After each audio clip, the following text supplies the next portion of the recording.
ह्याच्यात असं सांगितलंय की देवदेवी आपल्या एकपणात आपल्या देवदेवी या दोनपणाची आठवणी करतात. वास्तविक हे जगत हे अर्ध्या अर्ध्या भागाने हे विश्व बनलेले आहे. दोघेही आपापल्या अंगाची आठवणी करून शिवशक्तीचा शोध घेत आहे आणि शक्ती शिवाचा शोध घेत आहे.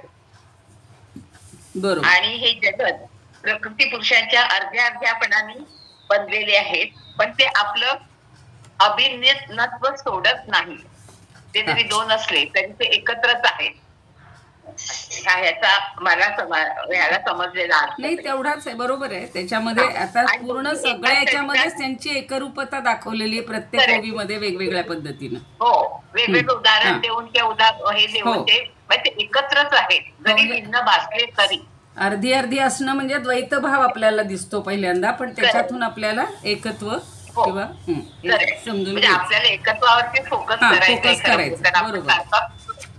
दोन बघतो ना, दिसतं रादर बघतो दिसतच आपल्याला ऑटोमॅटिक. बरोबर झाली.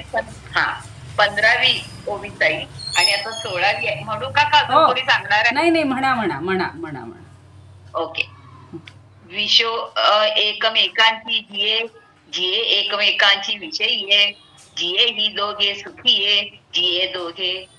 विशो एकमेकांची जिये एकमेकांची विषयी आहे, जिये ही दोघे सुखी आहे, जिये दोघे.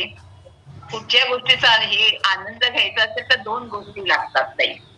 त्यासाठी विषय आणि विषयी. त्यामुळे शिव आणि शक्ती दोघेही विषयी होतात आणि विषयी बनतात. विषयी बनून शिव जेव्हा विषयी बनून विषयाचा शक्तीचा उपभोग घेतात आणि शक्ती विषयी बनून शिवाचा उपभोग घेतात. आणि असेच हे दोघेही सुखाने आयुष्य जगत आहे आणि विषयी या भावनेने ते एकत्र जगत आहे. दोन गोष्टी लागतात ना भोग घ्यायचं म्हणजे एकाच होत नाही, त्याला आनंद घेता येत नाही. बरोबर नाही घेता येत, म्हणून ते विषय आणि विषयी असे होतात. बरोबर. पुरुषाच्या सान्निध्यात किंवा संबंधाने प्रकृती आनंदी राहते. हो. आणि दोहोंपैकी एक जरी नाश पावला तरी दुसऱ्याचाही नाश होतो. जसं आपण परवा उलटं पाहिलं होतं की एकाचं अस्तित्व असलं की दुसरंही त्या ठिकाणी त्याच्यामध्येच त्याचं अस्तित्व असतं. अशी ही 15 आणि 16 दोन घेतलेले आहेत. आता आज प्रार्थनामुळे नाही. तुमच्यापैकी अनुराधाताई कोण बोलणार आहे? कालची मी बोलणार आहे. हा बोला. बोलणार आहे मॅडम. बोला. आवाज येतो का? हो येतोय. चांगला आवाज येतो. हो छान येतोय. बोला. ओवी क्रमांक 21. नाही ते जळी बुडी दे तई घनवटे देणे तरी दे, देणे तरलियाही नुरी दे कवनीये ठाई. 21 नंबरची ओवी आहे. हो. या ओवीमध्ये असं सांगितलंय की संसार रूपी सागरात संसारी जीव थकून जातो.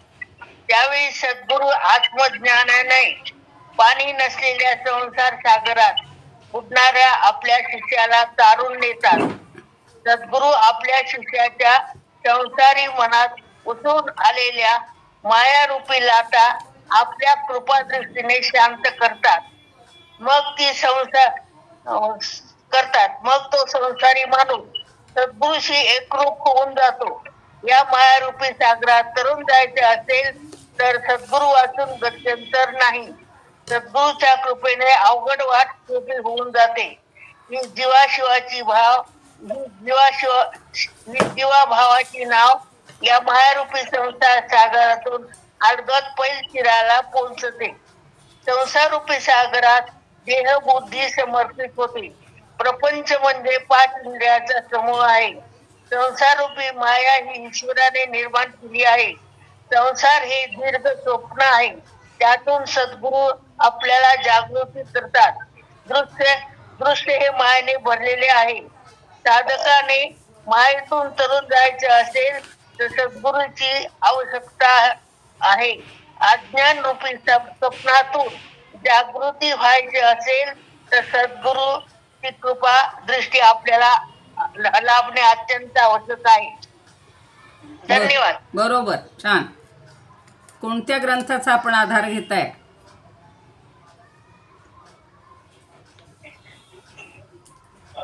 बरं ठीक आहे. 21वी झालेली आहे त्यांनी सांगून. काल 20वी आधी झालेलीच होती ना. कोणीतरी बोलले होते का 20व्यावर कोणी बोलणार आहेत का? मी बोलू का? हा बोला बोला बोला. बोलतो मी. हा बोला. उर्मिला कुलकर्णी. उर्मिला बरं, कुलकर्णी बोलतायत. बर बर बोला बोला. हा. गुरु शिष्य संबंध म्हणजे फूल आणि त्याचा सुगंध आहे, चांद आणि त्याचा पडसाद आहे, सूर्य आणि त्याचा प्रकाश इतके ते एकरूप झाले असतात. या शिष्याकडे लघुत्व काहीच नसते. किंबहुना छोट्याशा भांडवलावर आपला व्यापार करावा आणि व्यापाराने मोठे व्हावे तसे गुरु शिष्य संबंध नव्हते. निवृत्तीनाथ हे स्वयंसिद्ध योगी पुरुष होते. शिष्यामुळे मोठेपणा मिळणाऱ्या गुरु परंपरेतले ते नव्हते. ज्ञानदेव ही गुरु शिष्य परंपरा मोठी आहे. शिष्याच्या लघुत्वाला भांडवलावर गुरु मोठेपणाचा श्रेष्ठ पदावर पोहोचतो हे फार वेगळे संबंध आहेत. भांडवल संपल्यावर गुरुचा व्यापार संपतो. त्यामुळे शिष्यत्वाच्या लघु भांडवलावर गुरुत्वाचे जेव्हा श्रेष्ठपण अवलंबून असते तेव्हा ते फार लटके असते. श्रेष्ठ पदावर गुरु हा आरूढ असावाच लागतो. शिष्याच्या भांडवलावर गुरुचे मोठेपण कदापि अवलंबून नसते. म्हणून शिष्याला काही श्रेष्ठ ज्ञान दिले आहे याचे भान सर्वश्रेष्ठ गुरुला ठाऊक नसते. शिष्याचे शिष्य पण नाचले की गुरुचे गुरु पण संपते. हे गुरु शिष्य संबंध सापेक्ष आहेत, लटके आहेत. गुरु हा स्वयंसिद्ध असतो हे लक्षात घेणं आवश्यक आहे. धन्यवाद. छान. याच बाबतीमध्ये मी बोलू का पुन्हा? बोला बोला. हो बोला बोला बोला बोला. हा म्हणजे कसं हे नको व्हायला. हो मी नाही पुन्हा बोला. बोलतो. लघुत्वाचे निमुद्दले बैसला गुरुत्वाचे शेले नासून नाथिले सदैव जो. त्याचा थोडक्यात मी इथं वाचूनच सांगतो मी माहिती. म्हणजे शिष्य हा कनिष्ठ असतो म्हणून त्याच्या सापेक्ष गुरुला गुरुत्व आलेले असते. पण आमचे सद्गुरु निवृत्तीनाथ हे असे भाग्यवान आहेत की त्यांच्या ठिकाणचे गुरुत्व शिष्य सापेक्ष नसून ते स्वतः सिद्ध गुरु आहेत. यास उदाहरण असे आहे की एका गावातील ब्राह्मणात वाद झाला व त्यात शुक्ल व कृष्ण असे दोन तट पडले. पुढे काही दिवसांनी तो वाद मिटून शुक्ल व कृष्ण हा भेद नाहीसा झाला. पण त्या शुक्ल पक्षात एक शुक्ल आडनावाचा गृहस्थ होता. त्या गृहस्थाला एकाने म्हटले, अहो शुक्ल व कृष्ण हे भेद तर नाहीच झाले, मग तुम्ही शुक्ल कसे? तेव्हा तो म्हणाला, मी मूळचा शुक्ल आहे. तसे आमचे सद्गुरु हे मूळचेच गुरु म्हणजे श्रेष्ठ आहेत. धन्यवाद. बरोबर आहे. काही एक मला जरा थोडं बोलायचं होतं. हा बोला. ज्यांना शंका विचारायची असेल ना त्यांनी ती शेवटी विचारावी. कारण निरूपणामध्ये विचारलं की ऐकण्याची लिंक तुटली जाते. म्हणून तुमचंही सांगण्यामध्ये हे होतं आणि आम्हालाही ऐकण्यामध्ये डिस्टर्ब होतं. बरोबर बरोबर. कृपया असं मला असं वाटतं. बरोबर की ज्यांना शंका विचारायच्या त्यांनी शेवटी विचारावे. चालतंय चालतंय. काय असतं त्यांना तिथे लगेच ती क्लिअर करायची असते. असं ते इतर वर्गात तशी सवय झाली ना म्हणून ते तसे विचारून काही हरकत नाही. तिथल्या तिथं लिंक असते पण बाकीच्यांनी समजून घ्यायचं. मग काय अर्थात शक्य आपण सकाळी पाहता तेच महाराजांचं लगेच सांगतात त्यावेळेला ते लगेच विचारतात सगळे. कारण ते तिथल्या तिथं क्लिअर होतं. मग ते म्हणजे नंतर काय होतं विसरून जातो माणूस काय. आणि पुन्हा गुरुला सुद्धा पुन्हा मागे जाणं जरा त्रासदायक होतं. पुन्हा मागे जावं लागतं. ते दोन्ही पद्धती आहेत. दोन्ही आहे. कोणती योग्य असेल ती. आणि शेवटी काय फार काही कोणी विचारत नाही आपल्या इथे. एखाद्याची असेल तर पार पाडायची. चला प्रार्थना म्हणूया. अलंकापुरी पुण्यभूमी पवित्र तिथे नांदतो ज्ञान राजा सुपात्र. तया आठविता महापुण्यराशी नमस्कार माझा सद्गुरु ज्ञानेश्वरासी. नमोऽनंताय शुद्धाय कूटस्थायात्मने नमः. प्रेमाम्बुधिविहाराय ज्ञानराजाय ते नमः.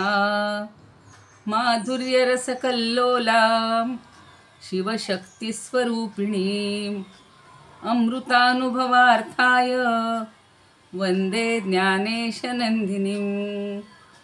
ज्ञानदेव गुरु ज्ञानदेव तारू उतरिल पैल पारू. ज्ञानदेव ज्ञानदेव माता ज्ञानदेव पिता तोडिल भव व्यथा. ज्ञानदेव ज्ञानदेव माझे सोय रे धाय रे जीवलग निर्धारे. ज्ञानदेव सेना म्हणे माझा ज्ञानदेव निधान दाविली निज खूण. ज्ञानदेवे ज्ञानियांचा राजा गुरु महाराव. ज्ञानियांचा राजा गुरु महाराव. म्हणती ज्ञानदेव तुम्हाईसे. म्हणती ज्ञानदेव तुम्हाईसे. मज पामरासी काय थोरपण. मज पामरासी काय थोरपण. पायीची वहाण पायी बरी ब्रह्मदिक जेथे तुम्हा बोळंगणे. इतर तुलने काय पुढे. तुका म्हणे नेणो युक्तीची आखोली. म्हणून ठेविली पायी डोई. म्हणून ठेविली पायी डोई. ज्ञानियांचा राजा गुरु महाराव. ज्ञानियांचा राजा गुरु महाराव. ज्ञानेशोनुभवामृतं व्यरचयच ज्ञानेश्वरं पूजये. ज्ञानेशेन निरूपिता सुमधुरं गीता नमो ज्ञानिने. ज्ञानेशात् परमार्थवित् सुचरितं ज्ञानेश्वरस्याद्भुतं. ज्ञानेशे लघुजीविते गुणगणो ज्ञानेश्वरत्वं कृती. ज्ञानेश्वरत्वं कृती. ज्ञानेश्वर महाराज की जय. पंढरीनाथ भगवान की जय. जय तू श्रीकृष्ण जय तू ज्ञानेश्वर. आज बुधवार आहे. बुध बृहस्पतींचा वार. विद्ये म्हणजे ज्ञानाची देवता. सर्वांना वंदन करूया. ज्ञानदेवांना वंदन करूया. निवृत्तीनाथांना वंदन करूया. पंढरी रायाला वंदन करूया. आणि तुम्ही श्रोते जगदीश मूर्ती तेथे माझी व्युत्पत्ती किती. बुद्धिहीन अल्पमती सलगी करीते. तर जे काही आपल्याला एकमेकांच्या सहाय्यानं हा आपण अमृतानुभवचा अनुभव घेतो आहे. अनुभवामृत चाखत आहोत. आणि गुरूंचं महत्त्व बरोबर या महिन्यामध्ये शिवाला जास्त मानलं जातं. तसेच सगळेच गुरु. उद्याला आपण गुरुवष्टकाचाही दुसरा एक पुढची ओवी घेणार आहोत. तर या सगळ्या गुरूंना वंदन करूया. निवृत्तीनाथांना वंदन करूया. ज्ञानदेवांना वंदन करूया. आणि आज आता 21पर्यंत ओव्या काल झालेल्या आहेत. आता 22वी ओवी घ्यायची आहे. प्रत्येक ओवीवर जे जे कोणी अभ्यासक आहेत समीक्षक आहेत त्यांनी एवढा त्याच्यावर प्रकाश टाकलेला आहे की खरं तर आपल्याला त्याचा अभ्यास करणं म्हणलं तर अगदी एकेका ओवीला सुद्धा आपण 2-2 दिवस घेऊ शकतो. किंवा तेवढा वेळ घेतला तरी आपल्याला पुन्हा मनामध्ये कधी कधी थोडासा गोंधळ होतो की हे असं म्हणतायत ते असं म्हणतायत. म्हणून सगळ्यांच्या सहकार्यानं आपण हे समजावून घेतो आहोत. प्रत्येकाचा जो काही त्या त्या क्षेत्रातला अनुभव असेल ते सगळ्यांनी सांगत आहेत. आपल्या सर्वांना पुन्हा एकदा हृदयस्थ परमात्म्याला वंदन करते. आणि आज 22वी ओवी घ्यायची आहे. 21वी काल झालेली आहे आपल्या दृष्टीनं.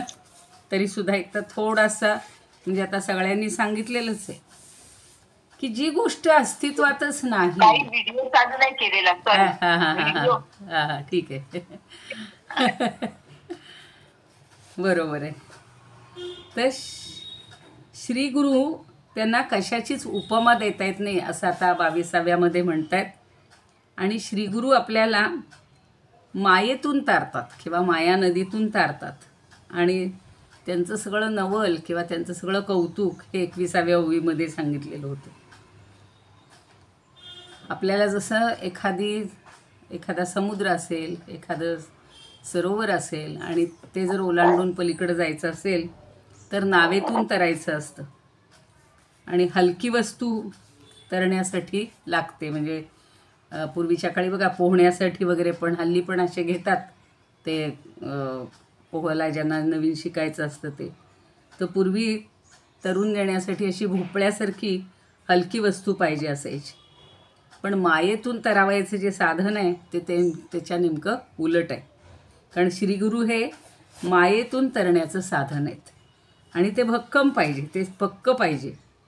म्हणून ते भोपळ्यासारखं हलकं नाही आहे, अगदी जड आहे.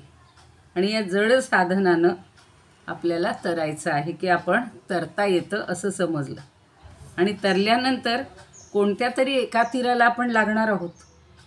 पण इथं तरणारा जो जीव आहे तो कोणत्याही ठिकाणी राहत नाही. तो मायेतून तरला म्हणजे देशतः कालतः वस्तुतः असा अपरिच्छिन्न होतो. म्हणजे त्याचं जीवाचं स्वरूप अमुकच देशामध्ये असतं असं नसून तो परमात्मरूप होतो. आपल्याला जीवाशिवाचं ऐक्य साधायचं आहे. मागच्याही प्रकरणामध्ये शिव आणि शक्तीचं समावेशन आपण शिकलो आणि शेवटी त्यांनी त्या दोघांनाही वंदन केलेलं होतं. तर ज्याचा जीवभाव नाहीसा झाला असा शिष्य या सद्गुरूंनी त्याला या संसार सागरातून भवसागरातून म्हणून बुडवत असताना म्हणजे जिथं पाणी नाही अशा पाण्यात बुडालेल्या जीवाला वर काढत असतात. आता पाणी नाही म्हणजे ती कल्पना आपल्याला आता सगळ्यांना माहिती आहे की माया ही नदी कशी आहे. तिला समर्थानी चंचळ नदी वगैरे पण खूप. आता आपल्याला मागे आपण मायेचा थोडा अभ्यास केला होता.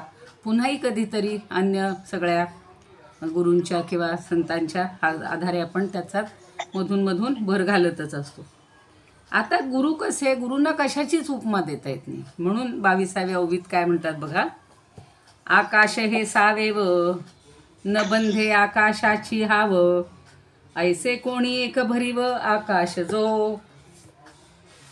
सावेव शब्द ते कसे छान वापरतात. आपल्या आत्ताच्या 21व्या शतकातली भाषा आणि ज्ञानदेवांच्या काळातली भाषा याच्यात उच्चारामध्ये आणि त्यांच्या सगळ्या शब्दांच्या संगतीमध्ये किंवा निर्मितीमध्ये फरक आढळतो. आता सावेव म्हणजे सावयव. आता आकाश हे कसं आहे तर सावयव आहे. आणि बाधे आकाशाची हाव. आता हावचा अर्थ खरं इच्छा असतो. हाव म्हणजे इच्छा, पण त्याचा बाध होतो. म्हणजे काय की ते उत्पन्न झालेलं आहे. आकाशाचा शब्द हा गुण आहे आणि म्हणून त्याच्यामध्येच चारीही भूतं बाकी जी आहेत पृथ्वी, आप, तेज, वायू ही सगळी त्याच्यामध्ये लय पावत असतात. म्हणून त्यांनी काय म्हणले की हा गुरु कसा आहे तर कोणी एक भरीव आकाश जो. आकाश तसं पोकळी असते सगळी आपल्याला माहिती आहे. वस्तुतः ते अस्तित्वात नाहीच. त्याची आकाशाची बरोबरी ही गुरुबरोबर कधीच होऊ शकणार नाही. म्हणजे गुरुरूप आकाशाची बरोबरी कुणीच करू शकणार नाही असं म्हटलं तरी चालेल. कारण सावयव आकाश ज्याची बरोबरी करू शकत नाही. आपण ज्याला आकाशाला विशाल म्हणतो, मोठं म्हणतो, त्याच्यापेक्षा गुरु हे आकाश किंवा गुरुरूपी आकाश हे भव्य आहे, मोठं आहे. अनुराधाताई तुमचा हे बंद करा.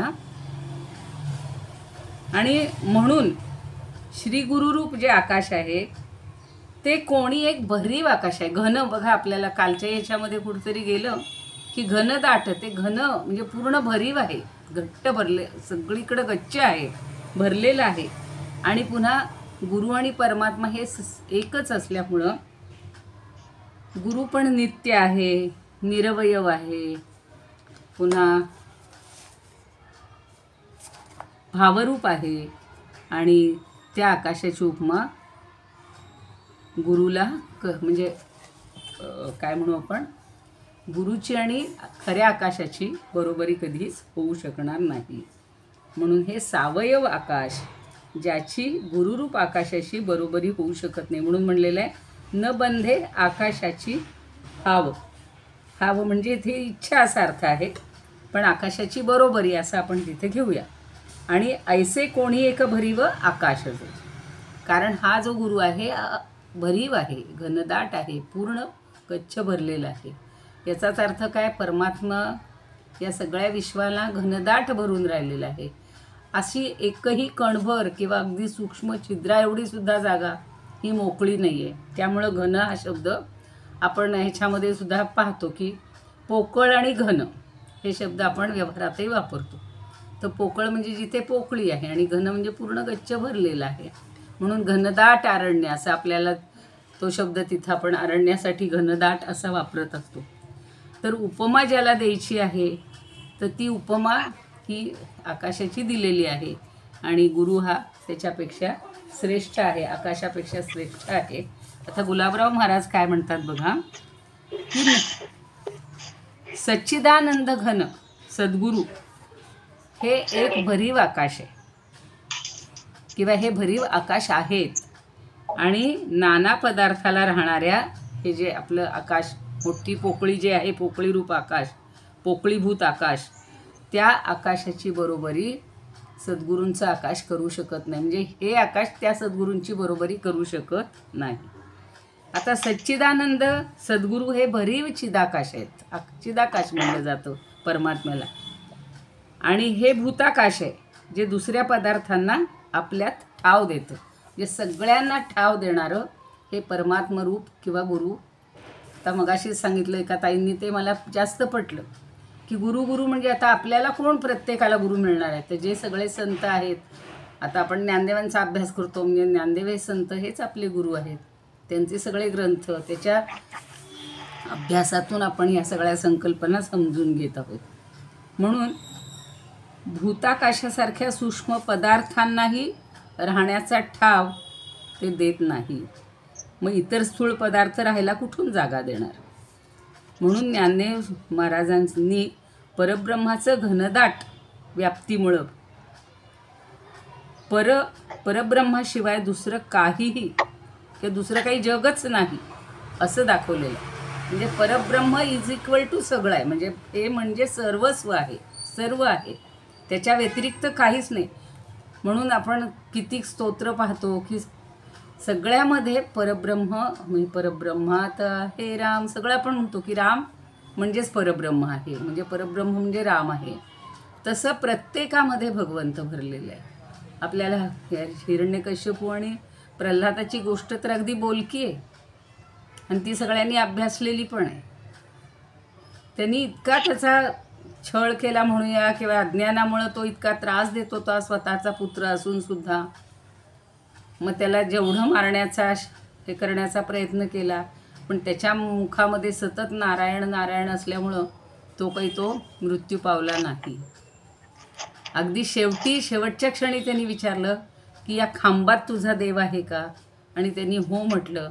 आणि त्यांनी त्या देवाला आहे म्हणूनलं तरीसुद्धा खांबाला लाथ मारलेली आहे. म्हणजे त्याचा तिरस्कार, त्याचा द्वेष किंवा अहमपणा सगळा तिथे आड आला आणि म्हणून नरसिंह रूपामध्ये त्याचा नाश झालेला आहे. म्हणजे कशामध्ये कुठेही तो भगवंत भरलेला नाही किंवा परमात्मा भरलेला नाही, म्हणजेच गुरु नाही असं एकही ठिकाण नाही, सगळीकडं तो भरलेला. जलामध्ये आहे, वृक्षामध्ये आहे, प्राण्यांमध्ये आहे, पक्ष्यांमध्ये आहे, सगळे माती पंचमहाभूत सगळं त्यांनी भरून राहिलेलं आहे. त्यामुळे याच्यामध्ये ह्या ओवीमध्ये फार काही हे नाही, फक्त सावेव हा शब्द लक्षात घ्यायचा, स अवयव आणि न बंधे आकाशाची हवं, म्हणजे त्या आकाशाच्या पोकळीमध्ये त्याला बांधता येत नाही किंवा त्याची बरोबरी होऊ शकत नाही. आपण फक्त म्हणतो की तिचं मन ना किंवा एखाद्याचं मन अगदी आकाश एवढं मोठं आहे, हे आपल्या व्यवहारात आपण म्हणतो, कारण आकाश हे आपल्याला खूप मोठं वाटतं, विशाल वाटतं. पण आकाशसुद्धा त्याच्यातच सामावलेलं असतं. त्यामुळं आकाशाची बरोबरी गुरूंची म्हणजे परमात्म्याची होऊ शकत नाही. आता याच्यात अमृतानुभवमध्ये काय म्हणतात बघा, म्हणजे संस्कृत गिरवाण. सावयवोयमाकाशो न बिभर्त्यवकाशताम्. सावयवो यमाकाशो न बिभर्त्यवकाशताम्. अस्तु चैव कश्चिदेक संभृताकाश एव यः. स अवयव, ज्याला अवयव आहेत असं हे आकाश कसं आहे, तर त्या ठिकाणी अजिबात रिकामेपण नाही. न बिभरती म्हणजे ते धारण करू शकत नाही. अवकाशताम, ज्याला पोकळी आहे त्याला ते धारण म्हणजे त्याची बरोबरी होऊ शकत नाही. कारण हे एकमेव आहे आणि आकाश हे निर्माण झालेलं आहे. हे सगळे परमात्मा गुरु हे सगळे नित्य निरंतर आहेत, अविनाशी आहेत, अव्यय आहेत, अक्षय आहेत. म्हणून त्यांनी म्हणले, पुन्हा ती ओवी एकदा आपण वाचूया. आकाश हे सावेव, म्हणजे आकाशाला अवयव आहेत. परिणबंधे आकाशाची हाव, ऐसे कोणी एक भरीव आकाश. जो दुसऱ्या चरणामध्ये परमात्म्याचं किंवा गुरूंचं वर्णन केलेलं आहे की ऐसे कोणी एक भरीव, पण हे सगळं पूर्ण भरवून राहिलेलं आहे, पूर्ण घनदाट आहे आणि त्याची बरोबरी कुणीही करू शकत नाही. आता हे काय म्हणतात बघूया. सावयव म्हणजे अवयवांनी युक्त. हे जे आकाश आपण जे रोज दिसतंय आपल्याला, लहानपणीची आपली कल्पना आठवत असेल, म्हणजे आम्हालाही असं वाटायचं की सगळ्यात गावचा जो मोठा डोंगर होता, पर्वत होता, त्याच्यावर चढून गेलं की आपल्याला आकाशाला बोट लावता येईल, म्हणजे हात लावता येईल. पण वर गेलो तरी पुन्हा ते आकाश तेवढंच उंच असतं, म्हणजे ते पोकळ असतं. म्हणून आपल्याला तेव्हा ते खूप मोठं वाटतं. पण ते आकाश या ज्या अवकाशाची इच्छा बाळगून असतं ते भरीव आकाश म्हणजे गुरूंचं आकाश. आणि ते केवळ ज्ञानमय चिदाकाश अर्थात निवृत्ती. आकाश खेळे लपीथपी असं ज्ञानेश्वरीच म्हणलेलं आहे. आणि आपल्याला ह्याच्यामध्ये जे आहे उपनिषदांमध्ये सगळीकडे ही निर्मिती सांगितलेली आहे की आत्मनः आकाशः संभूतः. सगळ्यांची वायू निर्माण झाला, पृथ्वी, सगळे पृथ्वी जल ते म्हणजे 5 पंचमहाभूत जे आहेत ती आत्मनः संभूतः. पण आकाशाचा आपल्याला विषय चालला म्हणून त्यांनी फक्त आकाशाबद्दल आपण बोलायचं की आत्मनः आकाशः संभूतः. आत्म्यापासूनच आकाश निर्माण झालं म्हणून ते आकाशसुद्धा काय करतं, आत्म्यात सामावण्याची इच्छा करतं. बाधे आकाशाची हाव, म्हणजे ते कोणी खरं इतकं भरीव आहे पण तरी भरीव आहे, त्यामुळे हे पोकळ आकाश त्याच्यात सामावण्याची इच्छा करतं असं त्यांनी म्हटलेलं आहे. आपले स्वरूपानंद काय म्हणतात बघूया. स्वरूपानंदांच्या ओव्यामध्ये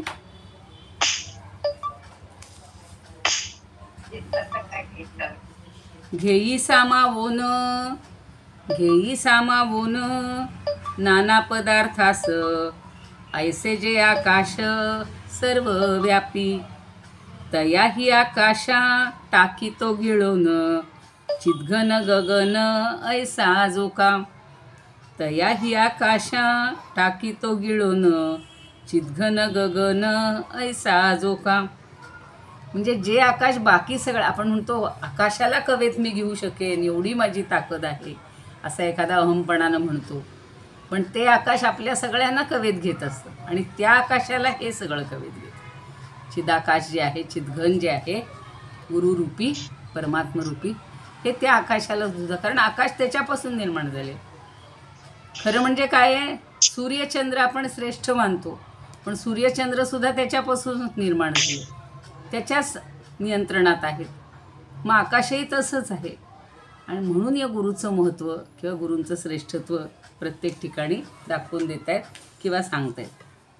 पुढं आता सूर्यांचाच उल्लेख करणार आहेत. कारण ज्ञानदेवांना हे सगळे निसर्गाविष्कार जे आहेत तेच फार प्रिय आहेत, फार आवडीचे आहेत आणि त्यामुळे ते त्याचा उल्लेख नेहमी करत असतात. आकाशाची उपमा गुरूंना द्यावी असं आणलं, असं मनात आणलं तर आकाश हे सावयव आहेत, त्यामुळे त्याची ही उपमा त्यांना देता येत नाही. कारण आकाशच जर परमात्म्यापासून उत्पन्न झालेलं आहे, आत्म्यापासून, आणि त्याच्यामध्ये बाकीची सगळी चारी भूतही लय पावत असतात, म्हणजे ते सावयव आहे. श्री गुरुरूप आकाश मात्र तसं सावयव नाही, एवढं लक्षात ठेवायचं बस. आणि कोणी एक भरीव आकाश आहे ते म्हणजे नित्य, निरंतर, निरवयव असं आहे. आणि म्हणून ते त्याला या आकाशाची उपमा कशी शोभणार, कशी शोभून दिसणार असं म्हटलेलं आहे.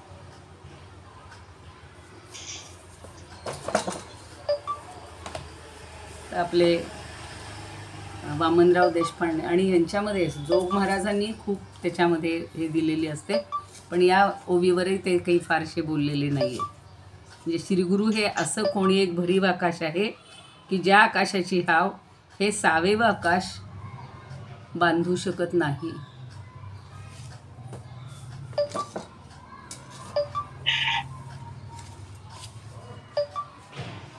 म्हणजे आपल्या डोळ्यांना, नेत्रेंद्रियांना दिसणारं जे आकाश आहे हे साकार आहे, आकार आहे त्याला, असं आकाश तत्व आहे. आणि सद्गुरू त्याला नाव दिलेलं आहे किंवा सद्गुरू संज्ञित जे आकाश आहे हे देश काल परिच्छेद शून्य, म्हणजे त्याला कुठलीही मर्यादा नाही. केवळ ज्ञान दान ज्ञान घन, केवळ ज्ञान म्हणजे ज्ञानाने परिपूर्ण असं ते आहे, असं ते चिदाकाश आहे. आणि याच्या उपमेला ते येऊ शकत नाही. मातेला जसं आपण म्हणतो ना, आईच्या ह्याला मायेला किंवा प्रेमाला कुणाची उपमा देता येत नाही, तसं हे सद्गुरूंच्या बाबतीत आहे की त्यांना सुद्धा कुणाचीच उपमा देता येत नाही. आता ज्ञानदेव सद्गुरूंच्या प्रेमात इतके विलीन झालेले आहेत की सद्गुरूंबद्दल किती बोलू आणि किती नाही. खरंच म्हणजे मला तर असं वाटतं की पूर्ण एक ग्रंथ सद्गुरूवर जर एखाद्याला लिहायचा असेल तर हे ज्ञानदेवांचे सगळे जे विचार आहेत, आपल्याला समर्थांनी सद्गुरुस्तवन छान केलेलंच आहे की सद्गुरूंना कशाचीच उपमा देता येत नाही, कारण प्रत्येकाला मर्यादा आहेत आणि सद्गुरू म्हणजे परमात्मा. आता सद्गुरूंबद्दल किती बोलून किती नाही झालं आहे त्यांना, कारण त्यांच्या माथ्यावरचं शाश्वत आकाश म्हणजे त्यांचे सद्गुरू स्वतः निवृत्तीनाथ आहेत. आणि ते केवळ आकाश नाहीत तर आकाशाच्या पलीकडचं अवकाश आहे. अवकाश म्हणजे त्याच्याही पलीकडची पोकळी आहे. आणि सद्गुरूंविषयक त्यांच्या मनात पुढच्या ओवीमध्ये जो येणार आहे भाग, तशी चांदण्यांची शीतलता त्याच्यामध्ये आहे, शांतपणा आहे आणि सगळे भाव त्यांच्या ठिकाणी ते दाटून आलेले आहेत. म्हणून ते म्हणतात की हे जे वरचं आकाश आहे हे अवयवांनी युक्त आहे. सावयव म्हणजे काय, अवयव म्हणजे अवयवांच्या सह, म्हणजे अवयवांनी युक्त. आणि 5 पंचमहाभूत आहेत सारखी. आपण ती पंचमहाभूत आता मगाशी त्या ताईंनी एक छान सांगितलं की प्रपंच, म्हणजे खरं प्रकर्ष असा पण अर्थ होतो, पण सगळ्या 5 जो समूह आहे त्याच्यामध्ये आपण रमलेले आहोत तो प्रपंच आहे. आणि त्यांचाच आपण अभ्यास करत असतो सारखे. पंचमहाभूत, पंचज्ञानेंद्रिय, पंचकर्मेंद्रिय, पंचप्राण, सगळ्या इंद्रियांचे म्हणजे पंचमहाभूतांचे विषय, तन्मात्रा, सगळं पंच आहे. आता या पंचमहाभूतांपैकी एक भूत म्हणजेच आकाश, आणि त्या आकाशात उरलेली 4 भूतं म्हणजे पृथ्वी, आप, तेज, वायू ही सगळी त्यात विलीन होत असतात. निर्माण होताना जी प्रक्रिया आहे त्याच्या विरुद्ध विलीन होतानाची असते. आणि म्हणून त्याला भूताकाश म्हणजे भूतांचं, पंचमहाभूत शब्द, महाभूत हा लक्षात आपल्याला येतो. नुसतं भूत म्हणलं की जरा वेगळी कल्पना येते. आणि मग आकाशाचा शब्द हा गुण आहे, म्हणजे त्याच्यातून शब्द उत्पन्न होतो. आणि उरलेली 4 भूतं ही आकाशामध्ये विलीन झालेली असतात. म्हणून ज्ञानदेवांनी त्याला सावयव म्हटलेलं आहे.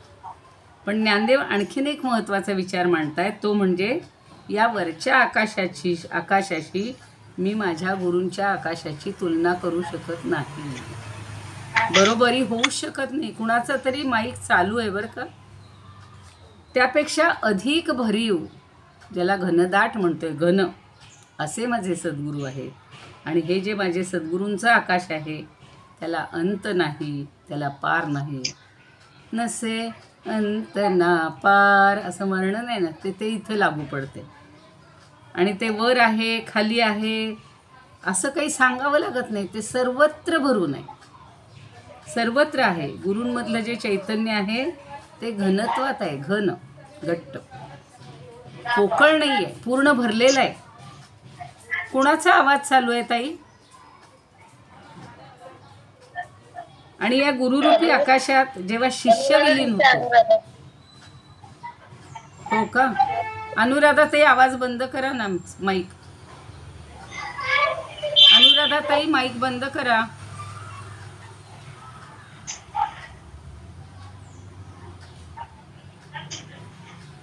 बर.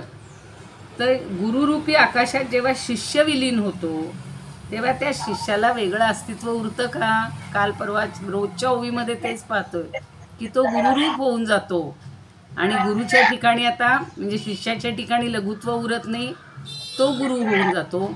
आणि गुरु हा वेगळा राहत नाही, तो शिष्य आणि तो एकच झालेला असतो. म्हणून गुरुमय होऊन गेलेला असा शिष्य असतो. आपण नेहमी चांगदेव पासष्टीतही पाहिलं, ज्ञानेश्वरीतही पाहिलं, उपनिषदांमध्येही अशीच वर्णन आहेत की मिठाची बाहुली समुद्राचा तळ किती आहे बघायला गेली आणि ते त्या पाण्यात विरघळूनच गेली. तसे हे शिष्य आपल्या गुरूंमध्ये पूर्ण विरघळून जातात. त्या बाहुलीचं वेगळं अस्तित्व उरतच नाही.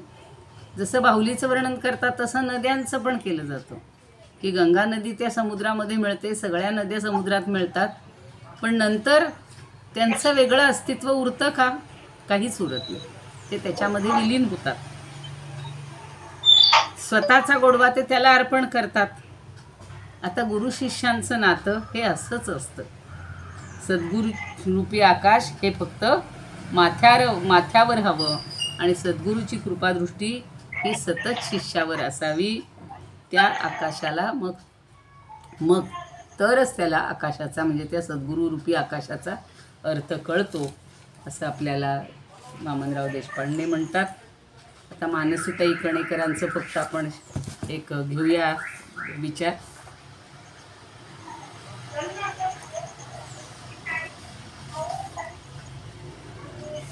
त्या म्हणतायत की सद्गुरू म्हणजे कुणी एक मूर्तिमंत भरीव चितघन आकाश आहे, अमर्याद आहे, विस्तीर्ण आहे, विश्वव्यापक असून शिवाय दशांगुळे उरणार आहे. म्हणजे पुरुष सुक्तामध्ये म्हणलेलं आहे ना, दशांगुळे उरला, सगळ्याला व्यापून राहून पुन्हा हा पुरुष दशांगुळे उरलेला आहे. तसं हे सगळीकडे गुरुतत्वसुद्धा सगळीकडे पुरून उरलेलं आहे, विश्वव्यापक आहे आणि पुन्हा उरलेलंच आहे, म्हणजे शिल्लकच राहिलेलं. आता आपल्या पृथ्वीवरचं आकाश अगदी लहान आहे, सावयव आहे, मर्यादित आहे आणि पुन्हा ते शांत आहे, पोकळीचीच हाव धरणार आहे. त्यामुळं मूर्तिमंत सद्गुरू याचं जे आकाश आहे, वास्तवातलं आकाश हे पोकळ असतं, पण सद्गुरूंचं आकाश मात्र चितघन आहे, पूर्ण भरीव आहे आणि प्रेमानं, कशानं भरलेलं आहे? प्रेमानं परिपूर्ण भरलेलं आहे. हा जणू काही एक चमत्कार आहे त्या म्हणतात. आणि देह म्हणजे आकाश. त्या आकाशात श्री गुरुरूपी प्रेमकृपा भरीव आकाशातच विलसत असते, भरीव आकाशात विलसत असते. ते प्रत्यक्ष सजीव आणि साकार आकाश तत्व आहे. हे जे आहे ते आपल्याला काही सजीव नाही दिसत. आणि सद्गुरूंचा ध्वनी हा मंत्ररूप असतो, तो मंगल नाद असतो. कारण श्रीगुरू केवळ ज्ञानरूप आहेत, ज्ञानाने परिपूर्ण आहेत, ज्ञानघन चिदघन आहेत, चिदाकाश आहेत. आणि जाणीवेच्या आकाशात ज्ञान घनीभूत होतं. आपण त्यांच्या सहवासात राहिलो की आपलंसुद्धा ज्ञान असं घनीभूत होतं, आपलंही ज्ञान परिपूर्ण होतं. आणि म्हणून प्रत्यक्ष सद्गुरू म्हणजे प्रत्यक्ष आनंद घन गगनचंद्रिका आहे. ते पुढच्या ओवीमध्ये सांगणार आहेत. ते प्रकाशानं कोंदलेला जणू बरीवसा आनंदाचा पुतळा आहे. अशा प्रत्येकानं आपापल्या कल्पनेनं त्यांचं महत्त्व समजावून दिलेलं आहे. आपण एवढंच लक्षात ठेवायचं की आपल्या नशिबात, आपल्या भाग्यानं असे सद्गुरू लाभलेले आहेत. अशा सद्गुरूंचे ग्रंथ आपण वाचतो आहोत आणि त्यांनी तो त्यांच्या सद्गुरूंचा अनुभव घेतला आहे.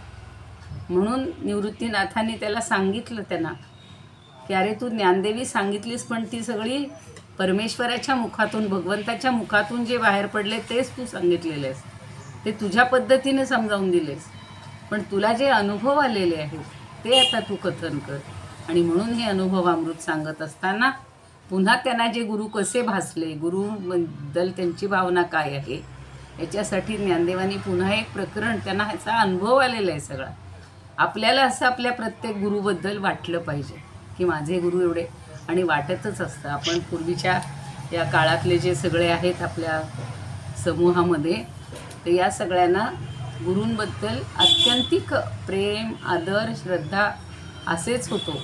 आत्ताचा काळ थोडासा बदललेला आहे, पण आत्तासुद्धा काही मुलांचं, काही शिष्यांचं गुरूंवर अत्यंतिक प्रेम असतं.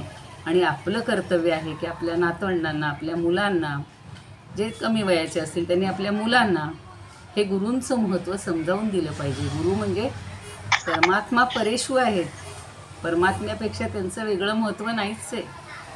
आणि म्हणून गुरूंच्या चरणी आपण वंदन करायला पाहिजे, त्यांच्या ठिकाणी लीन व्हायला पाहिजे. अशी ही 22वी ओवी आहे. आता 23वी ओवी बघूया.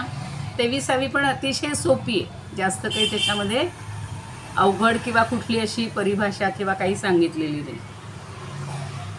चंद्रादी सुसीतळे घडली जयाचे निमेळे, सूर्य जयाचे निउजाळे कडवसेनी. आता याच्यासाठी आपल्याला ज्ञानेश्वरीतले वगैरे जे जे संदर्भ सापडता येतील, सांगता येतील ते आपण सांगू शकतो नंतर. की चंद्रादी सुसीतळे, चंद्राच्या ठिकाणी जी शीतलता आहे, सु म्हणजे अधिक, चांगली, मग त्यांच्याजवळ जी सुशीलता आहे, शीतलता जी आहे ती गुरूंच्या जवळ आहे. चंद्रापेक्षा सुद्धा चंद्रादी शीतल पदार्थ चांगले आहेतच, पण ते सगळे एकत्रित केले तर ते जेवढे शीतल होतील, या पृथ्वी तलावर जेवढे शीतल पदार्थ आहेत, मग कमळ असेल, जल असेल, वाळा असेल, ज्या ज्या काही गोष्टी आहेत, या सगळ्या जण गोष्टी एकत्रित केल्या तर ते जेवढं शीतल होतील तसे हे गुरु आहेत. चंद्रादी सुशीतळे घडली जयाचे निमेळे, सूर्य जयाचे निउजाळे कडवसेसी कडवसेनी. आता छान असं ते सांगतायत. चंद्रादी सुशीतळे घडली जयाचे निमेळे, सूर्य जयाचे निउजाळे कडवसेनी. सूर्याचा कवडसा म्हणतो आपण, यांनी कडवसेनी असं म्हटलेलं आहे बघा. तर चंद्राची जी सुशीलता आहे ती त्यांच्या ठिकाणी आहे. अत्यंत थंड. आता हल्ली फ्रीजमधल्या गोष्टी खाण्याची सगळ्यांना सवय आहे, त्याला सुशीतल, फ्रीजमधला पुन्हा फ्रीजरमध्ये ठेवायचे, म्हणजे अत्यंत थंड करायचं असतं. पण मेळे म्हणजे त्याच्या संबंधाने, आणि कडवसे म्हणजे किरण. आपण जो कवडसा म्हणतो शब्द, हल्लीच्या मराठी भाषेत आपण कवडसा म्हणतो, त्यांनी कडवसे असा शब्द वापरले. हीच थोडी रचना लक्षात ठेवायची. चंद्रादी सुशीतळे घडली जयांची मेळे, मेळे म्हणजे काय सांगितलं, त्यांच्या संबंधाने, त्यांचं किरण अगदी छोटेसे, अगदी तिरीप ज्याला म्हणतो आपण, ती तिरीप जरी आली किंवा त्यांचा कडवसा म्हणजे कवडसा जरी पडला तरीसुद्धा. आता हे पुढच्या ओळीमध्ये सूर्याचं वर्णन आहे. वर म्हणलं की चंद्रादी, आदी शब्दामध्ये तुमच्याकडे जी यादी असेल ना थंड पदार्थांची, ती सगळी एकत्रित करायची. तर चंद्रादी शीतल पदार्थ जे आहेत त्यांच्या एकत्रीकरण, मेळणे, मेळे म्हणजे मिळवण्यातून, सगळे गोळा करून, मिळणीमधून, घडली जयासेनी जे घडलेले आहेत, म्हणजे त्यांच्यामुळे हे सगळे थंड पदार्थ बनलेले आहेत. भया आपण मागेही पाहिलेलं होतं की सगळ्यांना निर्माण करणारा हा परमात्माच आहे.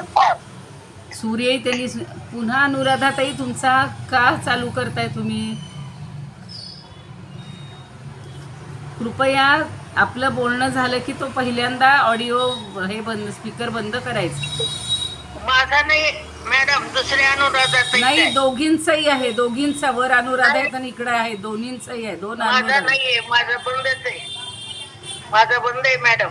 आत्ता कोण बोलतंय? सर्वांनी आपले ऑडिओ बंद केले म्हणजे काही प्रश्न येत नाही. आपलं बोलणं झालं की लगेच आपण ऑडिओ बंद करायचे. माझं बोलणं झालं की मी बंद केलंय, माझा नाहीये. अहो पण आत्ता तुमचं बोलणं चालू आहे ना, आत्ता बोलणं चालू येते ना, आत्ता बोलणं चालू येते, ते कशातून येते मग? बरं ठीक आहे, थोडस अनुराधा दुसऱ्या, अजून एक दुसऱ्या अनुराधा. अनुराधा. हो आहेत, दुसऱ्या पण अनुराधा आहेत. त्यांनी पण बंद करा कृपया. ठीक आहे. आणि त्याच्या एका एवढ्याशा कवडशातून, आता आपण मराठीतला कवडसा घेऊया, किंवा किरणातून सूर्य निर्माण झालेला असं म्हटलं जातं. खरं तर सूर्य पण सहस्रावधी आहे, पण एकेका सूर्याचं जे हे आहे, काय म्हणू, प्रकाश म्हणू किंवा सामर्थ्य, हे या हजारो सूर्य जरी एकत्रित केले तरी गुरुरूपी सूर्याची बरोबरी होऊ शकणार नाही प्रकाशाच्या बाबतीत आणि तेजाच्या बाबतीत. तसं शीतलतेच्या बाबतीत सगळ्या थंड वस्तू जरी एकत्रित केल्या तरी गुरुरूपी चंद्राबरोबरची चंद्राशी त्याची बरोबरी होऊ शकणार नाही. म्हणजे सूर्य यांच्या एका कडवशाने सूर्य प्रकाशमान झाला आणि त्यांच्या सगळ्या मिळणीतून यांची जी शीतलता आहे ती सगळ्या शीतल पदार्थांच्या मिळणीतून होईल त्या शीतलतेपेक्षा अधिक आहे, कारण त्यांचीच शीतलता त्यांना मिळालेली आहे. मग ती तुम्ही किती गोळा कराल आणि किती एकत्रित केली तरी यांच्या शीतलतेची बरोबरी ते करू शकणार नाही. जसं मगाशी सांगितलं की आकाशाची बरोबरी हे गुरूंचं आकाश म्हणजे गुरूंचं आकाश आकाशाबरोबर इतर आकाशाची बरोबरी होऊ शकत नाही. आता एकेका महाभूताचं म्हणूया किंवा श्रेष्ठ अशा ज्या निसर्गाचे आविष्कार आहेत त्यांचं वर्णन करते. म्हणून कौमुदी नावाची जी टीका त्यांनी लिहिलेली आहे तर ते म्हणतात, तरी सूर्यासकट आघवी, गुलाबराव म्हणतात, तरी सूर्यासकट आघवी हे विश्वरचना जे दावी, ते दीप्ती माझी जाणवी आद्यंती आहे. थोडक्यात बघा की सूर्यासकट म्हणजे सूर्यासह, आघवी म्हणजे संपूर्ण, ही जी विश्वरचना दिसती आहे, दाखवली जाते, ती माझीच दीप्ती आहे, ते माझंच तेज आहे, हे तू समजून घे. आणि ते आधी पण होतं आणि अंती पण आहे. म्हणजे या सगळ्यांचा नाश होईल, त्यांची जेव्हा सुरुवात होईल, त्यांचा जेव्हा प्रारंभ होईल तेव्हाही माझी दीप्ती आहे आणि त्याच्यानंतरही आहे, असं परमात्मा सांगतो. जल शोषुनी गेली या सविता, ओलांश पुरवितसे मागवता, ते चंद्री पांडुसुता ज्योत्स्ना माझी. आता सगळं जल शोषून घेण्याची ताकद या सविता म्हणजे सूर्यामध्ये असते, पण त्याला ओलांश किंवा त्या जलाला जो ओलेपणा किंवा ओलांश पुरवण्याचं काम हा परमात्मा करतो, म्हणजे गुरु करतो. आणि चंद्राच्या ठिकाणी जे ज्योत्स्ना आहे ती सुद्धा माझीच आहे. म्हणजे चंद्र आणि चांदणं हे सुद्धा सगळं माझ्यामुळेच निर्माण झालेलं आहे, असं पांडुसुता म्हणजे ज्ञानेश्वरीमध्येच 15व्या अध्यायात त्यांनी म्हणलेलं आहे. तर असे सगळे म्हणजे सगळ्याची उपमा गुरुला कशाचीच उपमा देता येत नाही, कारण गुरु हा साक्षात परब्रह्म आहे, परमात्मा आहे. म्हणून त्याच्यानुसार आपल्याला गुरुचं श्रेष्ठत्व हे त्यावेळेला समजेल, ज्या वेळेला आपण गुरुचं हे रूप खरं समजून घेऊ. त्यावेळेला ज्याच्या संबंधाने चंद्रादिकांमध्ये उत्तम शीतळ प्रकाशता आली, ज्याच्या अंधेरामध्ये ज्याचा प्रकाश घेऊन सूर्य प्रकाशित झाला. तर आपण म्हणतो की सूर्याला अंधार माहीतच नाही, पण आपण म्हणतो ना की अंधार नष्ट करून सूर्य जन्माला येतो किंवा उगवत असतो.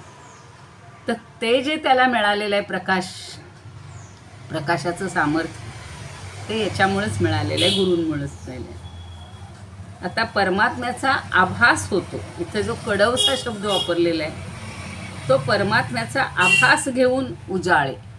म्हणजे जसं हल्ली वेगवेगळे बहुरूपी हे करतात किंवा वेगवेगळ्या नटांची भूमिका असतात, की समजा एखादा नट श्रीकृष्ण झाला म्हणून काही तो खरा श्रीकृष्ण होऊ शकत नाही, त्यानं भूमिका केली फक्त.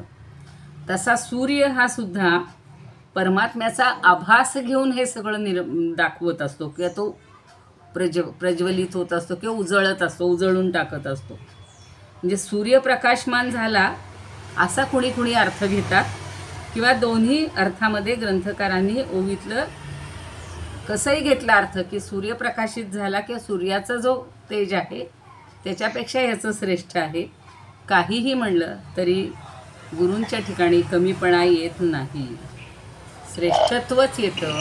आणि असे हे श्रेष्ठ गुरु आहेत, त्या गुरूंच्याबद्दल ज्ञानदेवांनी इतकं लीन होऊन किंवा अगदी मनापासून त्यांना वंदन करतात किंवा त्यांचं महात्म्य थोरवी त्यांनी जाणलेली आहे.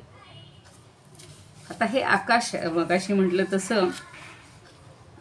मगाशी सांगितलं तसं त्यांच्या ठिकाणी इतकं गुरूंबद्दल प्रेम ओथंबून वाहत आहे किंवा ओथंबलेलं आहे की सगळे आवेग ते वेगवेगळ्या उपमाने वेगवेगळ्या दृष्टांतातून व्यक्त करतात. आता कुणी गुरु माऊली म्हणतं की नाही, गुरु म्हणजे गुरुर्देव महेश्वरा, गुरुर्माता आपण म्हणतो ना, जसं रामाला म्हणतो की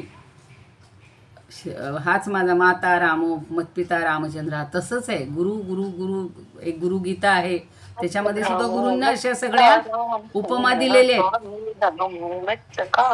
हा तेच तसंच दयालू, पण ते जसं रामाला म्हणलंय तसाच राम हा परमात्माच आहे. आणि त्यामुळं गुरुसुद्धा माता पण आहे, पिता पण आहे, बंधू पण आहे, सगळी रूपं ही गुरूंमध्ये आहेत.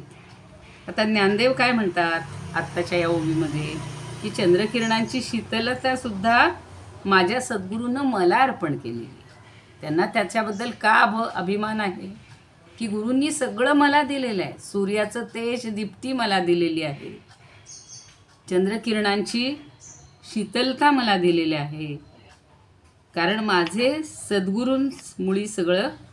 मग असे म्हटलं तसं भरीव आकाश आहे, तसं त्या आकाशात चंद्र आहे, त्याच आकाशात सूर्य आहे, आणि सूर्याचा प्रकाशसुद्धा माझ्या सद्गुरूंनीच दिलेला आहे. म्हणजे मलासुद्धा प्रकाश देण्याचं काम सद्गुरूच करतात. सद्गुरूकडून प्रकाश घेऊन सूर्य प्रगट झालेला आहे असं म्हटलंय काहींनी. आणि चंद्राच्या भोवतीची शीतलता आणि सूर्याच्या भोवतीचा प्रकाश या दोन्ही गोष्टी म्हणजे माझे सद्गुरूच आहे. सूर्य म्हणजे प्रकाशाची देवता आणि ती देवता म्हणजे माझे परमात्मा गुरु. माझ्या गुरूंमुळे त्याला उजाळा आलेला आहे. ज्ञानदेवांचं गुरुप्रेम इतकं प्रचंड आहे, इतकं प्रवाही आहे, असं वाहतं आहे, सळसळतं आहे आणि प्रकाशमय आहे. त्यामुळं काळोखातून सूर्य उगवतो, अंधकार नष्ट करतो. ते केवळ माझ्या सद्गुरूंमुळंच, माझ्या सद्गुरूंनीच सगळी त्याला ही शक्ती दिलेली आहे. कारण ते प्रकाशमयी आकाश म्हणजेच माझे सद्गुरू. मुळात आकाशातल्या सगळ्या ज्या गोष्टी आहेत त्या म्हणजे पण माझे सद्गुरू, कारण आकाशच सद्गुरू आहे आणि आकाशापेक्षा श्रेष्ठ सद्गुरू आहेत असं मगाच्या ओवीमध्ये सांगितलेलं होतं. आता आपण हे बघूया गिरवाण. चंद्रादीनि सुशीतानि यन्मेल प्रभवानि वै यच्छायया हि सूर्योऽपि सोज्ज्वलत्वेन भासते. यच्छायया म्हणजे याच्या छायेमुळं. मग अशी म्हणले एकांशेनं स्थितो जगत असं जे म्हटलेलं आहे ना, त्याच्या एका अंशानं सूर्याला सगळा उजाळा मिळालेला आहे. त्याच्या ठिकाणी उज्ज्वलता कशी आली तर गुरूंच्यामुळं आलेली. चंद्राच्या ठिकाणी सुशीलता कशी आली तर त्या सगळ्या शीतलांचं एकत्रित मेळावा झाला किंवा एकत्रित करणं झालं आणि त्या एकत्रीकरणामुळं जेवढी शीतलता आहे त्याच्यापेक्षा गुरूंची माझी शीतलता जास्त आहे, म्हणजे गुरूंनीच त्यांना शीतलता प्रदान केलेली आहे असं सगळं सांगतायत. आता स्वरूपानंद काय म्हणतात बघूया.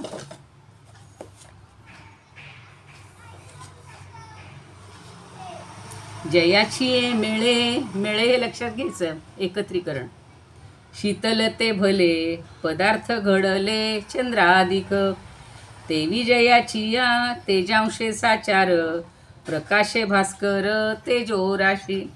त्याला तेजोराशी म्हणतो आपण भास्कराला, सूर्याला, पण ते तेज देणारे माझे गुरुच आहेत. प्रकाशे भास्कर तेजो राशी.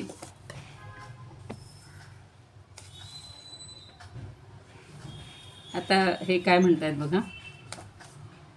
चंद्र, सगळेच ग्रह बरं का, गुरु शुक्र सगळ्या ग्रहांना सुशीतल असा प्रकाश आहे, म्हणजे अत्यंत शीतल आहे.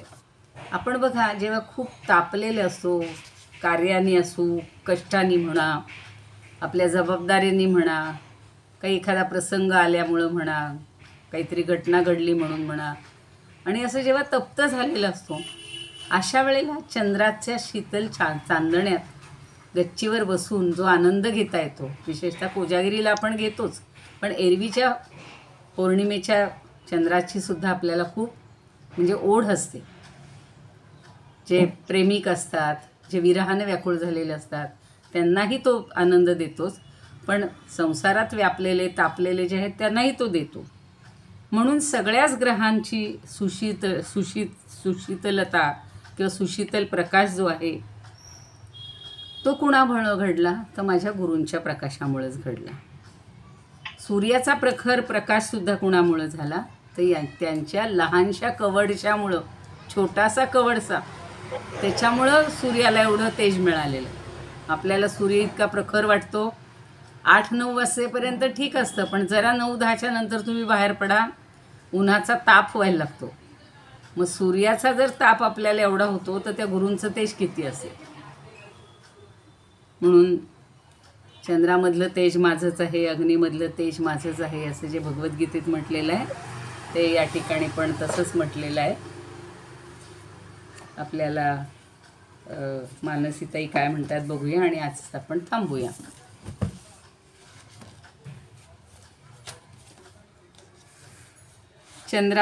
चंद्रातील सुंदर शीतलता, सूचा अर्थ त्यांनी सुंदर घेतला, अधिक असाही घेऊ शकतो. आणि सूर्यातील स्वयंप्रकाशता ही सद्गुरूंच्या किरण स्पर्शाने निर्माण झालेली किंवा निर्माण झालेल्या कवडच्या प्रमाण आहे. आता खरं म्हणजे काय, परमशिव किंवा परमात्मा सद्गुरूच हे विश्वाची निर्मिती करतात, आणि चंद्र हे सूर्य हे त्यांचे नेत्र मानलेले आहेत बघा भगवंताचे. चंद्र आणि चांदण्यांचा सुंदर असा शीतल मेळ, गगनातील त्यांची प्रकाशमयी रासक्रीडा सद्गुरूंच्याच इच्छेनं ही घडलेली आहे. आणि सूर्यातील स्वयंप्रकाशाची नेत्रदीपक किमयासुद्धा सद्गुरूंच्याच किरण स्पर्शानं निर्माण झालेली आहे, किंवा उजळ कवडशाप्रमाणे सगळ्या अंगाने ती प्रसृत झाली, पसरलेली आहे. चंद्र सूर्य हे 2 नेत्र आहेत, ते विश्वाला शीत आणि उष्ण दोन्ही प्रकाशधारेत न्हाऊन काढत असतात, आणि अवघ्या जगाला आपल्या दृष्टीनं ती जी शक्तिपात दीक्षा दिलेली आहे, सगळ्यांनी सांगितलेली, आपण त्याच्यात जायला नको, पण ती दीक्षा जणू काही देत असतात, आणि ज्यामुळे जगाच्या सगळ्या अपूर्णता या निःशंकपणे परिपूर्णतेत परावर्तित होतात, किंवा परिपूर्णता येत असते माणसाच्या जीवनाला. आपण परब्रह्मरूप झालो की झालं ना, सगळं बाकी काहीच आता मिळवायचं उरत नाही, संपलं सगळं.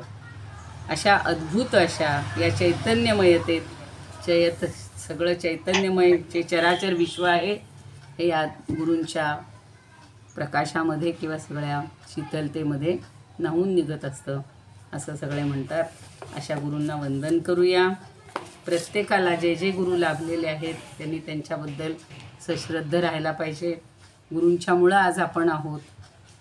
मग त्यांचे ग्रंथाच्या द्वारे असतील किंवा आपल्याला जे शिकवणारे असतील, सांगणारे असतील, त्या सगळ्यांबद्दल आपण कृतज्ञ राहूया. आणि प्रार्थना म्हणून आज कुणाला काही शंका आहे का? त्या मगाशी ताईंनी सांगितलं ते पटलं की मध्ये कुणी आज विचारलं नाही, सलग असं छान मला जे जे काही सांगता आलं ते सांगितलं. कोणी म्हणणार आहे प्रार्थना? नाही तर मग मी म्हणते. मी म्हणू का? म्हणा. ज्ञानेश्वरांची थोडक्यात एक फक्त 7 ओळी हे ओव्या आहेत, ते म्हणतो. बर म्हणा म्हणा. कैवल्याचा पुतळा प्रगटला भूतळा, चैतन्याचा जिव्हाळा ज्ञानोबा माझा, साधकांचा माय बाप दर्शने हरे ताप, सर्वभूती सुख रूप ज्ञानोबा माझा, ज्ञानियांचा शिरोमणी वंद्य चोका पूज्य स्थानी, चिंतकांचा चिंतामणी ज्ञानोबा माझा, चालविली जड भिंती हरली चौदांगयाची भ्रांती, मोक्ष मार्गींचा संगाती ज्ञानोबा माझा, रेड्यामुखी वेद वेद बोलविला, गर्भद्वीचांचा हरविला, शांती रूपे प्रगटला ज्ञानोबा माझा, ज्ञानोबा माझा, ब्रह्म साम्राज्य दीपिका वर्णिली गीतेची टीका, विठोबाचा प्राण सखा ज्ञानोबा माझा, गुरु सेवे लागी जाण गुरु सेवे लागी जाण, चरणे का जनार्दन, त्रैलोक्याचे जीवन ज्ञानोबा माझा, ज्ञानोबा माझा, कैवल्याचा पुतळा प्रगटला भूतळा, चैतन्याचा जिव्हाळा ज्ञानोबा माझा. ज्ञानेश्वर माऊली की जय. पांडुरंगारी वासुदेवारी. ज्ञानेश्वर भगवान की जय. माऊली ज्ञानेश्वर महाराज की जय. छान म्हणली दादा, खूप सुंदर, छान आहे. धन्यवाद धन्यवाद. आरती म्हणायची का? मी म्हणू का? म्हणा. आरती ज्ञान राजा संत मनोवेदला माझा, आरती ज्ञान राजा कनकाची ताटकरी उभ्या गोपी कनारी, नारद तुंबरो समगायन करी, आरती ज्ञान राजा महाकैवल्य तेजा, देवीची साधू संत मनोवेदल माझा, आरती ज्ञान राजा प्रगट गुह्य बोले विश्व ब्रह्माची केले, राम जनार्दनी पायी मस्तक ठेविले, आरती ज्ञान राजा महाकैवल्य तेजा, देवीची साधू संत मनोवेदल माझा, आरती ज्ञान राजा. जय ज्ञानेश्वर महाराज की जय. पंढरीनाथ भगवान की जय. जय तू श्रीकृष्ण, जय तू ज्ञानेश्वर.